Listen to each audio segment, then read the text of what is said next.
Welcome everybody to Forza Motorsport 6, and today we're taking a look at the 1996 Subaru SVX.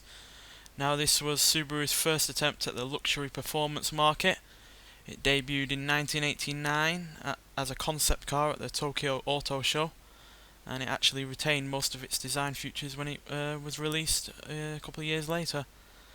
Designed by Giugiaro of Ital Design, it's got a sleek sports car look to it, even though it's not really supposed to be a sports car, though they did have performance and speed in mind, and most of that comes down to the fact that it's got a cracking engine in it, which provided that performance. And it's a 3.3 litre flat 6 engine, producing a pretty sizable 230 horsepower and a torquey 228 foot-pounds of torque, which gives it a big surge because the amount of torque alongside the power gives it a nice surge. And it is an automatic standard, but it still gets off the line pretty quick and isn't slow at all, isn't restrained by that automatic, unlike the Pontiac Aztek, which had that problem. And yeah, like I said, it's coupe, but it's still got 4 seats, so you can take 3 other people with you in comfort, because this is a car that's also got practicality in mind. So it's got a large boot as well. So not only is it luxurious, it's also practical, it's good looking, and it's also slightly unique in the way it looks, because it has this 2 window design, which I'm not a massive fan of, but apparently Subaru were a fan enough of it to keep it from the concept and take it into this. So yeah, this SVX, by the way, suffix stands for Subaru Vehicle X, which is probably what they called it when it was in its concept design stage. So yeah, we're going to take this out onto the track and see what it can do. Right, we're at Hockenheimring National Circuit. We'll take it around on the first lap and talk through it on the second lap.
So yeah, like I said, they tried to go for comfort and performance in this car, mixed with luxury, which kind of seems contradictory to go for a soft kind of ride with, you know, a lot of speed and acceleration, but somehow they paid it off, because despite it having quite soft suspension, it does handle really well.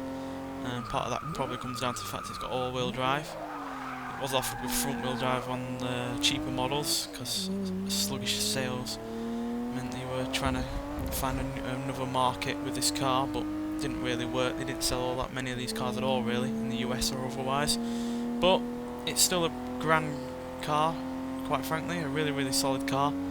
and despite the fact it weighs 3,580 pounds, sorry, it still accelerates really decently.